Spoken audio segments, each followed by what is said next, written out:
almost forgot. Okay, I am Rylan Hurd. I am a sophomore. I do entertainment and humorous, but I will be performing my entertainment. I get these questions all of the time. Why are you still single? Or, when are you gonna get a girlfriend? And believe me, they get old real fast.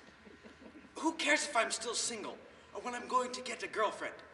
Can't y'all mind your own business? I'll be 100% honest with you and give you 2 reasons on why I'm single. First, I want to be. And second, too much drama. So now, let's move on to my first point.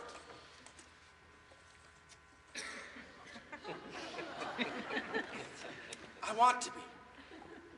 My life is so much simpler without a girlfriend. I can go to the store, and I can buy a bag of Cheetos, and have the entire bag to myself. There's a Cheeto-shaped hole in my heart, and half a bag's not gonna cut it. And thanks to my friend's singleness, I actually have money to buy those Cheetos. I'm not having to pay for fancy restaurant dinners, flowers, or necklaces.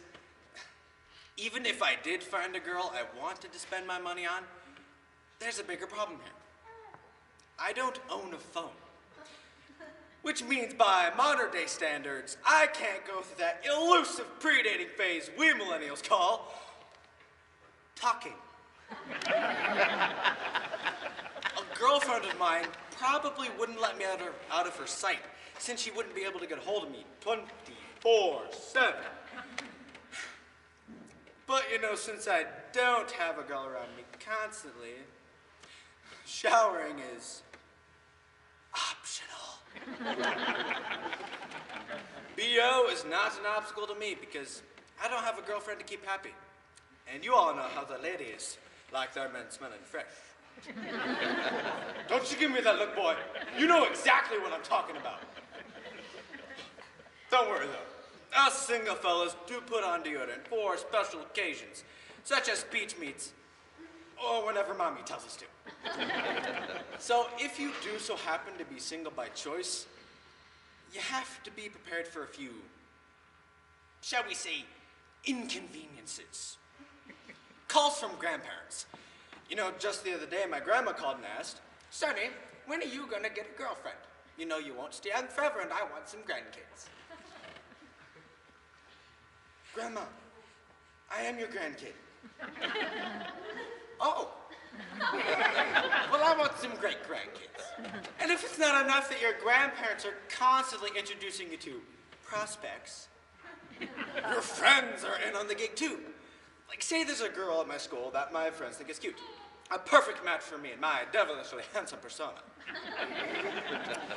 One of my friends would come up to me and say, "Hey man, you know that one girl that the whole school thinks you should date?"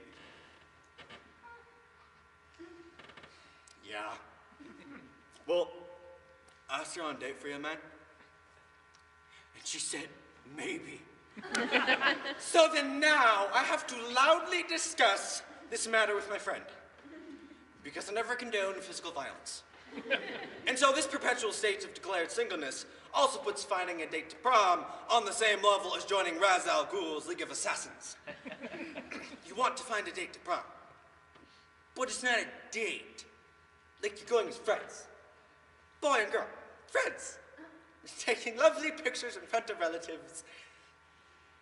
But it's not a date, officially.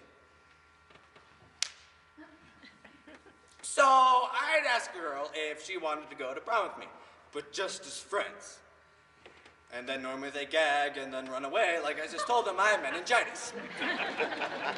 So now insert those encouraging remarks from friends and family. You'll find somebody eventually. There's somebody for everybody. Right. Keep telling yourself that, Uncle Si. On to point number 2. Dating has too much trauma. Seriously. I go on vacation for a week, and when I get back, I see one of my friends and say, "Oh good, I've been dying to hang out with you and Stephen again." Oh, we don't talk to Steven anymore. We broke up like 2 days ago. I'm dating Ronnie now. Wait, wasn't Ronnie dating Julia? Oh yeah, he was. But that was after he dated Jessica on Monday.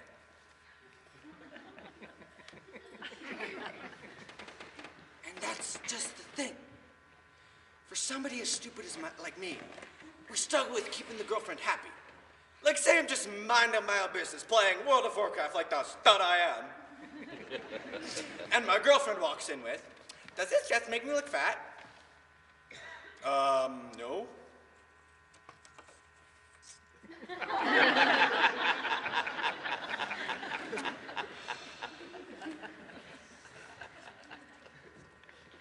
And that's just the thing. As a man, it is impossible to understand a woman's mind. They're like the most complex supercomputer in the world, with intense networking capacities, everything intertwined, doing thousands upon thousands of computations every single second, connecting to variable outcome without ceasing. Men are kind of like that solar calculator that comes free with a box of Fruit Loops. Dudes, why do we even try? And when we do try to understand that mess of wiring inside the head of some particularly special girl, there is the dad. And 9 times out of 10, he looks like he popped out of a Bass Pro Shops catalog with 13 newest models of AR-15s and Remington shotguns. If you don't meet up to the expectations he set for his princess, game over, boys. Vacate the premises immediately. Keep your head low and serpentine motions are advised. I was able to survive this ghastly encounter, but then I had a new problem. Relationships between friends. I have a friend group that contains both girls and guys, and believe me, it can get awkward. My 2 good friends, Sally and Johnny, realized that they liked each other. So they sort of dated, almost dated, maybe even officially dated for a little while, and then, the 47 stages of modern dating had taken their toll, and those 2 friends of mine could no longer stand to be in the same room together. So it split the majority of my school in half between the 2 of them, like North and South Korea. Then I was left alone, sitting by myself, like a loser, with no friends. My life became an Italian soap opera. Don't let your life become an Italian soap opera. Stay single. I'm sorry to say it, but girls, your love life isn't always going to end like a Disney movie. Especially when Prince Charming is still waiting to get out of prison. But you know what? I think in the long run, the biggest reason why I'm single is because nobody wants me. I could...